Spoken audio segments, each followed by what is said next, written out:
တင်းညဘက်ကောင်းကင်ကိုမောကြည့်တဲ့အခါအဝေးကကြေလေးတွေကိုလှမ်းကြည့်ဘူးမှာပါဒါပေမဲ့တင်းတစ်ခါလောက်ထစ်စဉ်းစားဘူးသလားအဲ့ဒီအဝေးကြီးမှရှိတဲ့ကြေတွေနဲ့တင်းခန္ဓာကိုယ်ဟာတစ်စိတ်တစ်ပိုင်းတော်ဆက်နေတယ်ဆိုတာကိုပေါ့ဟုတ်ပါတယ်သိပ္ပံပညာရှင်တွေကကျွန်တော်တို့လူသားတွေကို Star Disk လို့ခေါ်တဲ့ကြေမုံကြေမားတွေကနေဖြစ်လာတာလို့အခိုင်အမာပြောထားကြပါတယ်ဒါကပုံပြင်မဟုတ်ပါဘူးတကယ်သိပ္ပံမှန်တရားပါဒီနေ့ဗီဒီယိုမှာအတူတူလေ့လာကြည့်ရအောင်ဗျလွန်ခဲ့တဲ့နှစ်ပေါင်း 13.8 ဘီလီယံစကြဝဠာကြီးစတင်ဖြစ်ပေါ်ခါစား Big Bang မှာဟိုက်ဒရိုဂျင်နဲ့ဟီလီယမ်ဓာတ်ငွေ့တွေပဲရှိခဲ့တာပါကျွန်တော်တို့ခန္ဓာကိုယ်မှာရှိတဲ့ကာဗွန်တို့တန်ဓာတ်တို့ဆိုတာမရှိသေးပါဘူးဒီဓာတ်ဆင်တွေဘယ်ကရောက်လာသလဲအဖြေကတော့ကြယ်တွေစီကပါကြယ်တွေဟာဓာတ်ဆင်တွေကိုထုတ်လုပ်ပေးတဲ့အေယာမစက်ယုံကြီးတွေနဲ့တူပါတယ်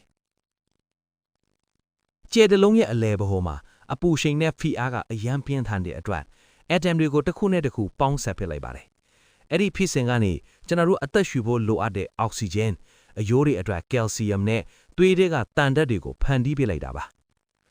ဒါဆိုအဲ့ဒီချက်စင်တွေကကဘာပေါ်ကိုဘလို့ရောက်လာသလဲ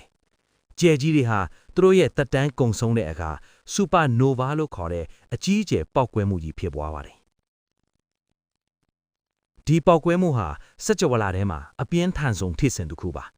ဒီလိုပေါက်ကွဲလိုက်တဲ့အခါကြယ်ရဲ့ဘဟိုမှာစုဆောင်ထားတဲ့အဖိုးတန်ဂျက်စင်တွေဖုံမုံတွေဟာအာကာသထဲကိုအဝေးကြီးလွင့်စင်သွားပါတယ်အဲ့ဒီဖုံမုံတွေကိုပဲကြယ်မုံကြယ်မွားလို့ခေါ်တာပါအဲ့ဒီလွင့်စင်သွားတဲ့ကြယ်မုံတွေဟာနှစ်ပေါင်းတန်းကြီးကြာတဲ့အခါပြန်လဲစူးစီးမိပြီးဂရိုတွေဖြစ်လာပါတယ်အဲ့ဒီကမှသစိမ်းကဘာမြေကြီးဖြစ်လာပြီးတက်ရှိတယ်ဖြစ်ပေါ်လာတာပါ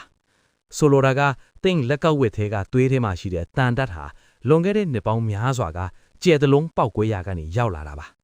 တင်းရဲ့ DNA တွေကနိုက်ထရိုဂျင်ဟာလည်းအာကာသထဲကလာတာပါ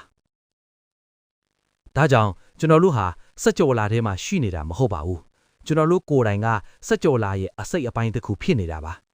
တင်စိတ်ထက်ကြတဲ့အခါသို့မဟုတ်ကိုတီးငယ်တယ်လို့ထင်တဲ့အခါဒါကိုသတိရလိုက်ပါတင်ဟာကြယ်တွေစီကဆင်းသက်လာတဲ့ကြယ်မုံကြယ်မွားလေးတစ်ခုပါပဲအခုလိုစိတ်ဝင်စားစရာအကြောင်းအရာတွေကိုသိချင်ရင်တော့ကျွန်တော်တို့ channel ကို subscribe လုပ်ထားဖို့မမေ့နဲ့ဘူးနော်အားလုံးကိုကျေးဇူးတင်ပါတယ်ဗျ